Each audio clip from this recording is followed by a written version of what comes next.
golaha murtida iyo madadaalada National Theatre Muqdisho waxaa wada fadhiya madax ka tirsan dowladda Soomaaliya iyo bulshada caasimadda. waxaa lagu daawanayaa filim Soomaali ah oo dunida si weyn u soo jiitay kuna guuleystay abaalmarino kala duwan oo lagu magacaabo Xaaskii Xabaalqodaha. filimkan oo ay sameeyeen sidoo kalena ay jileen dhalinyaro Soomaali ah waxa uu leeyahay xiise gaar ah waxana uu warinayaa qiso jacayl oo xeel fog oo ku saabsan qoys Soomaali ah oo dan yar oo ka kooban lamaane iyo wiil yar oo ay dhaleen. daawadayaasha ayaa hadba galaya muujado dareen ah oo ay qisada filimka sabab u ahayd. maanta waxa waaye caawa habeenkii ugu horeeyay cinema filim ka soo daawada marka aad iyo aad ugu faraxsanahay. waxyaabo badan oo hooyo iga sheekeeni jirtay oo waagii hore cinema aadi jirnay something like that. so maanta ay soo laabtaan waayihii hore aad iyo aad ugu faraxsanahay. waa ku faraxsanahay horta tiyaatarkayga qadankayga Soomaaliya inaan filim igu soo bandhiga ku daawado.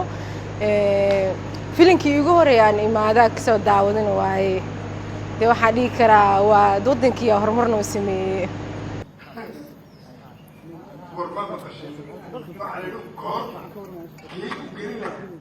nolol adag, qoys faqiir ah, lamaanaha uu mid bukaan yahay iyo meel la ciirsado oo aan muuqan waa waxa walwalka gelinaya dadkii daawanayay.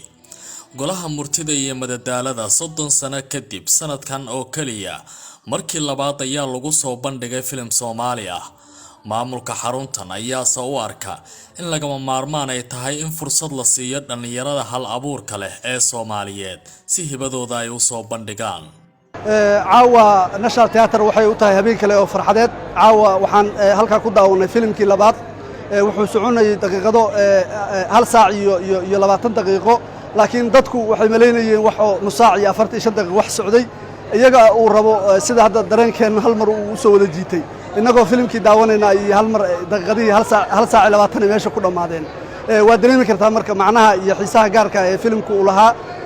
كمامولهان وحن أمهد علنا يا بلشة الصوماليات عاوة أفرت كونا مجال مقدوش سيكل يمد دار السلام إلى دايني إلى هرواء يودجر يا لهكل يمد سعادة ودريم كرتا وحلي دنبه ومدنا وحي ربطة وحي يكون الدلالان أو سدان أو كلاه وحن كمامولهان وتاجنا هاي إن صور وينو كسور وينو جورجو دي قرن كناشونال تياتر ku garab istaagno waxyaabaha hal abuurka iyo haday suugaan tahay haday aflaan tahay haday ay ganacsi iyo waxyaabo aan dhaqanka Soomaaliya wax u dhiman haday yihiin in halkan si gacmo furan ku soo dhaweeyno kula shaqeeyno ummadana aan mataqaana u bandhigno wax ay raali ka yihiin.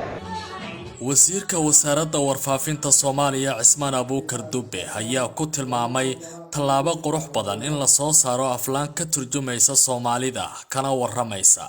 waxay sidii habeenkii hore aynu sheegnay bilow u tahay isdhexgalka iyo horumarinta dhaqanka iyo nooleynta barnaamijyo ku salaysan hidaha dhaqanka iyo suugaanta. filimadu waxay ka turjumaan waaqaca, filimadu waxay ka turjumaan dhaqanka, filimadu waxay ka turjumaan hab nololeedka.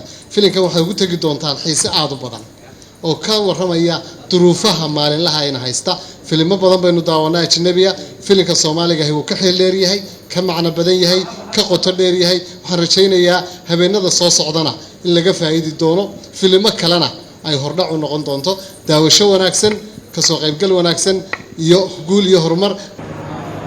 filimka Xaaskii Xabaalqodaha ayaa ku guuleystay abaalmarino kala duwan waxaana dad badan aaminsan yihiin inuu qayb ka yahay damalkii hal abuurka Soomaalida oo har iyo hoobaan bixiya. Cabdi Casiis Barrow VOA Muqdisho.